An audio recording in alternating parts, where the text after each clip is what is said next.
학대를 받더라도 어떻게든 참아서 이 사람이 옆에 있어야 돼 라는 식의 생각이 이제 자리 잡는 거죠. 그게 이제 생존에 있어서 필수적이다라고 느끼는 건데, 이런 무의식적인 사고가 성인기가 돼도 똑같이 발동이 되는 겁니다. 이 사람을 결국엔 떠날 수가 없겠구나 라는 어떤 무력감에 빠지게 되면서 결국 그 가해자의 곁에 남아있게 되기도 합니다. 네, 최근 드라마 이제 당신이 죽였다를 보면서 저는 많은 생각이 들더라고요. 이제 오랜 기간 남편의 가정폭력에 노출되어 있는 아내의 이야기인데, 가정폭력 저희가 실제로 진료실에서 꽤 많이 듣는 주제잖아요. 그렇죠. 직접 이제 현재 겪고 계시는 분들의 얘기도 간간히 듣게 되고요.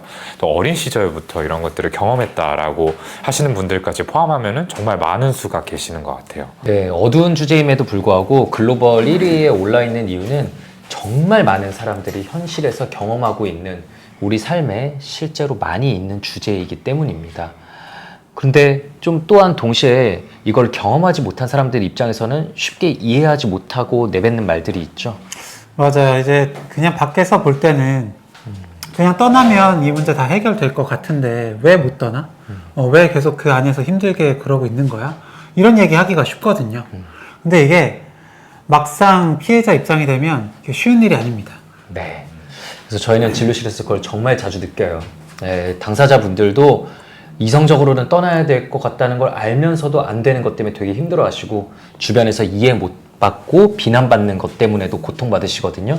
네, 그래서 밖에서 보면은 떠나는 게 100번 맞는데 실제로 못 떠나게 되는 그 뇌과학적 심리적 이유에 대해서 저희 뇌부자들이 완벽 분석해 보겠습니다.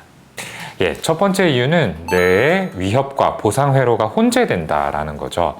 뭐 모든 분들이 그런 건 아니지만 이제 가정폭력 가해자들이 공통적으로 대부분의 분들이 보이는 어떤 행동 패턴이 있습니다. 폭력을 행하고 난 다음에 사과를 구하고 용서를 구한다라는 거죠. 그땐 내가 제정신이 아니었어. 미안해. 다시는 그러지 않을게. 한 번만 용서해줘. 이런 식의 얘기를 하는 경우들이 많잖아요. 울면서 막 사과 구하는 경우도 많다고 해요. 네. 그렇죠. 네. 그래서 이런 어떤 이제 폭력이라는 굉장히 위협적인 상황이 주어지고 난 후에 이 사람이 나에게 용서를 구하면서 미안하다, 사랑한다 라고 이야기를 해주는 이 상황 자체가 뇌에서, 피해자의 뇌에서 어떤 도파민이나 옥시토신 같은 호르몬의 분비를 강하게 촉진을 하게 됩니다. 그 결과적으로 안도감 그리고 행복감까지도 순간적으로 좀 느낄 수 있게 된다라는 거죠. 이렇게 공포 반응과 그 이후에 주어지는 보상 반응이 반복적으로 얽히면서 결국 이 공포 상황과 애착이 결합된 독특한 형태의 회로가 만들어지게 됩니다. 이거를 전문적인 용어로는 이제 트라우마틱 본드라고 이제 이야기를 하는데요. 결과적으로 좀 풀어서 말씀드리자면은 피해자의 뇌는 이 가해자가 나를 아프게 하지만 때로는 나를 구원해주는 사람이야 라는 식으로 인식을 하게 되는 거죠. 그래서 이 존재를 이제 피하거나 떠나는 선택이 오히려 나한테 굉장히 두려운 상태다, 두려운 결과를 가져온다라고 인식하게 될 수 있는 겁니다. 그러니까 떠나야 되는 게 맞다는 거를 분명히 이성적으로는 아는데, 이분들의 뇌는 굉장히 불안해져 있기 때문에 불확실성이 증가되는 걸 원하지 않아요. 그런데 지금 이 학대당하는 관계, 학대당하고 또 용서도 구하고 어쨌든 애착이 만들어진 관계는 적어도 예측은 가능하거든요. 이대로 흘러갈 거고 그러면 내가 이렇게 하면 될 거야 라는 예측이 가능한데, 이 관계를 떠나려고 할 때 앞으로 어떻게 흘러갈지는 도저히 예측이 안 된다고 느껴요. 불확실성이 더 큰 길이라고 느끼기 때문에 아예 떠나지를 못하고 예측 가능한 현재의 공포스러운 분위기를 그냥 선택하게 되는 이런 뇌의 작용들이 일어나게 됩니다. 저는 보상회로 측면에서 조금 더 말씀을 드리고 싶은데요. 우리가 어떤 사람이 나를 막 10번 괴롭히고 막 100번 괴롭히고 했다가 한 번 잘해주면 그게 엄청 기억에 남잖아요. 되게 고마운 것 같고. 예. 그런 식으로 이 반복적으로 트라우마를 받으신 분의 뇌는 이 보상회로가 망가져서 그 한 번 한 번에 그 작은 보상이라도 크게 느끼게 됩니다. 그리고 사실 항상 불안해져 있거든요. 그런 상태에서 한 번씩 이런 보상이 오니까 거기에 취하게 되는 거죠. 네, 그걸 굉장히 또 크게 받아들일 수밖에 없는 거고요. 사실은 이런 얘기들은 이제 아이들한테서도 조금 많이 듣게 돼요. 학교에서 본인을 괴롭히는 친구가 있는데 어떻게 해서든 그 친구 주변을 맴돌면서 좀 잘 보이고 싶거나 그 친구와 어떤 관계를 유지하고 싶어 하는 경우들이 있어요. 그런 케이스도 사실은 방금 말씀드린 그런 이유로 설명할 수 있는 것 같아요. 네, 뇌의 변화는 굉장히 다방면에서 일어납니다. 대표적으로는 섬엽이라는 구조 중에 이제 우측 섬엽이 과활성화되기도 해요. 이 우측 섬엽은 뭘 담당하냐면 위협을 예측하는 기능을 하거든요. 그렇기 때문에 위협 예측에 더 민감해집니다. 그리고 공포 반응을 담당하는 편도체, 이 부분이 굉장히 과활성화가 돼요. 왜냐하면은 보통은 이제 어린 시절 가정이나 아니면 그래도 성인이 된 후에도 내 집이라는 공간은 나한테 가장 안전한 공간이 돼야 되는데 그분들은 경보 신호가 자주 울리는 곳에 살고 있는 거죠. 그래서 이 편도체가 과민해집니다. 그래서 위협 예측을 담당하는 섬엽도 과활성화되고 그 다음에 공포 반응을 담당하는 편도체도 과활성화되면은 이 세상은 위험하다라는 신호가 뇌 내부에서 자동화되어서 세상을 더 위험하게 바라보게 돼요. 그래서 떠나는 선택 역시 그래도 집을 떠나는 건 더 위험하지 않을까? 라고 이분들은 예측할 수밖에 없게 되는 거죠. 네, 그리고 방금 말씀하신 이 섬엽이랑 편도체와의 관계를 조금 더 생각을 해보면 편도체가 예민해져 있기 때문에 똑같은 예를 들어서 이 사람이 막 화난 얼굴을 보인다든지 내가 아니면 그 나중에 이 사람을 떠나게 됐을 때 막 나를 위협하는 이런 상황들이 떠올랐을 때 더 크게 불안해지고요. 섬엽이 이제 또 민감해져 있기 때문에 이거를 실제적으로 현재처럼 막 느낍니다. 미래의 일이든 과거의 일이든 이런 것들을 현재처럼 느끼니까 어때요? 더 힘들게 느낄 수밖에 없잖아요. 그러면서 이 상황을 벗어나지 못하게 되는 거예요.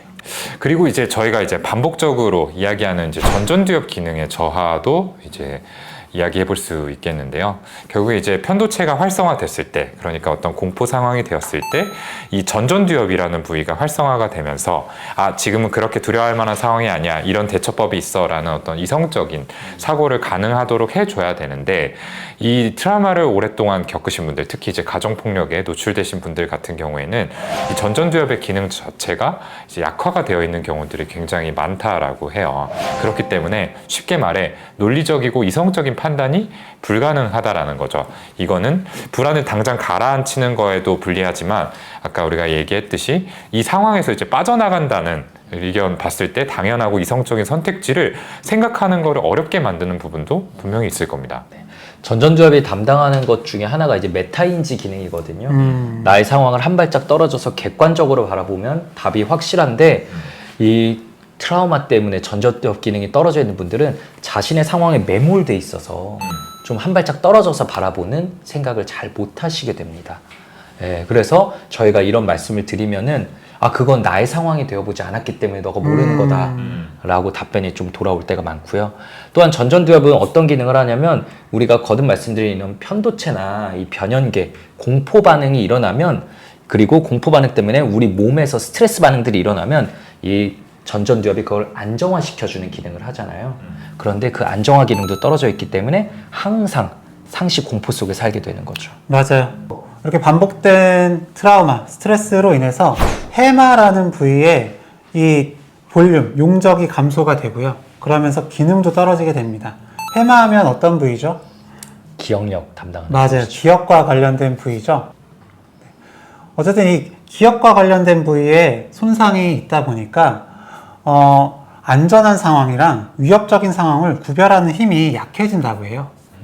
그래서 현재 이제 처해진 상황을 생각보다 그렇게 위협적이지 않은 그런 상황으로 좀 받아들일 수도 있다는 거죠. 이제 결국에는 우리가 트라우마의 회복에 있어서 중요한 게 이제 새로운 형태의 어떤 경험들을 계속해서 쌓는 거라고 말씀을 드리거든요. 그래서 이제 PTSD 환자분들의 치료에 있어서 중요한 원칙이 급성기 증상이 가라앉고 나면 최대한 일상으로 빨리 복귀를 하는 겁니다. 그래서 트라우마에서 벗어나서 평범한 일상들을 이제 계속해서 해나가면서 그런 어떤 새로운 경험들이 기억으로 저장이 되고 그게 트라우마의 기억들을 좀 흐리게 만들기를 기대를 하는 거죠.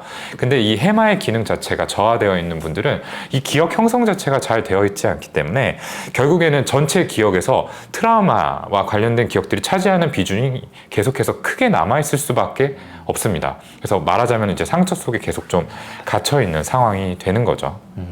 긍정적인 경험들로 계속 덧칠을 해줘야 되는데 그렇죠. 덧칠이 안 되는 거예요. 네. 그리고 그런 기억들이 있어야지 우리가 아까도 얘기했듯이 여러 가지를 통합적으로 판단을 해서 지금은 내가 이 사람을 떠나는 게 맞겠구나, 또 다른 선택을 하는 게 맞겠구나라는 결론을 내릴 수가 있는데 계속 그 상황 안에만 갇혀 있다 보니까 또 넓은 것들을 좀 보기가 어려워지는 그런 상황들도 생기는 것 같아요. 네, 거듭 말씀드립니다만 이런 뇌의 변화들은 실제로 트라우마를 겪었던 아동들 그리고 트라우마 겪은 뒤에 성인이 된 분들의 뇌를 촬영했을 때 공통적으로 나타나는 변화예요.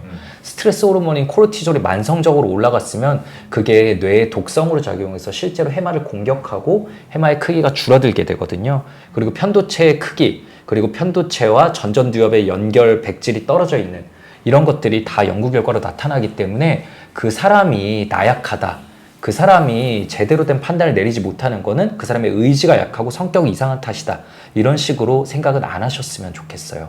뇌에서 일어나는 변화입니다. 저희가 뇌과학적인 이유들을 설명을 했는데 이게 또 심리적인 이유들을 설명할 수 있는 것도 역시 있죠. 그렇죠. 맞습니다. 대표적인 게 이제 애착인데요. 특히 이제 아동기부터 학대를 경험하신 분들이 이제 성인이 되어서 똑같이 학대를 일삼는 어떤 배우자나 파트너를 만났을 때 그 사람을 떠나지 못하는 이유를 설명하는 데 있어서 이 애착이 좀 중요한 키워드가 됩니다. 그러니까 부모로부터 학대를 경험한 아동들의 경우에는 마음속에 이 사람이 나한테 굉장히 공포감을 주는 사람이지만 결국에는 우리가 아이들이 이제 부모를 떠나서 살 수는 없는 거잖아요. 그러니까 결국에 나는 이 사람을 이제 붙잡아야만, 이 사람 밑에 있어야만 생존할 수 있어 라는 생각이 마음속 깊이 각인이 되게 됩니다. 그러니까 학대를 받더라도 어떻게든 참아서 이 사람 옆에 있어야 돼 라는 식의 생각이 이제 자리 잡는 거죠. 그게 이제 생존에 있어서 필수적이다라고 느끼는 건데, 이런 무의식적인 사고가 성인기가 돼도 똑같이 발동이 되는 겁니다. 그래서 나에게 학대를 일삼는 굉장히 공격적인 행동을 하는 배우자일지라도 이 사람하고의 관계를 유지하는 게 나의 생존에 있어서 당면한 과제처럼 느껴지는 거예요. 맞아요. 실제로는 그렇지 않음에도 불구하고 이 무의식에 각인된 사고라는 게 굉장히 또 힘이 강력하잖아요. 그렇기 때문에 우리가 밖에서 봤을 때는 좀 이성적이지 않은 그런 판단들을 하는 것처럼 보이게 되는 거죠. 그 어린 시절에 애착이 형성되는 게 다양한 삶의 장면들에서 반복되는 거거든요. 어린 시절에 나의 심리 퍼즐 조각이 만들어진다고 생각하시면 될 것 같아요. 이 공격자에 딱 맞는 퍼즐 조각이 만들어졌기 때문에 그런 사람을 또 만나게 되면 묘한 익숙함과 안정감 같은 거를 느끼게 되는 겁니다. 그게 실제로는 안 좋은 결과로 돌아옴에도 불구하고요. 그렇죠.